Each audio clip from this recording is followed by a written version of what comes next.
Key elements. We want to keep it concise and clean and engaging, right? So that looks like 10 to 13 pages max.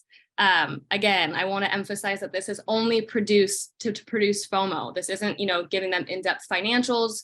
You really just want to get them to have enough interest and not really give them anything for them to say no to, right? If you give them too much, they might be able to find some holes in your go-to-market strategy or whatever it is, and they actually don't take that call. So I'll just talk about these really quickly and then go into some examples. One is your mission. So mission is actually just your title slide. And your title slide is basically setting the scene for your entire pitch deck. And what that looks like is maybe 5 words max about who you are, what you do, and who you do it for. Got it. And number 2 is the problem, right? So the way that I look at the problem is in 2 pieces. You want to talk about how large this problem is overall, so an umbrella of the problem, because number 1, that hints at how big the market is and how big the problem is. And then part 2 of the problem is actually going into more depth about what these in-depth pieces of the problem are that you will be solving. So problem and solution are actually directly tied in together. With those subset of problems, your solution will speak directly to those subset of problems that you're solving. So you're kind of teeing it all up.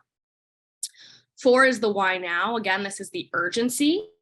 And I will say here that there is some flexibility in the structure of these slides in terms of what goes first, but generally why now I like to put up higher and higher in the queue. And then 5 is your target market and opportunity. This is where I see a lot of folks kind of stumble. And I'm happy to share after this call any resources that might be helpful in creating something called your TAM, SAM, SOM. This is where you get to explain that you're a master of understanding this market. Number 6 is your business model. I will preface that your business model is likely to change and likely to iterate, especially if you're in pre-seed, seed, right? But you want to be able to basically back up your team by showcasing that you've put in a lot of thought and you're knowledgeable in this space, thinking about how this is going to be able to grow and scale.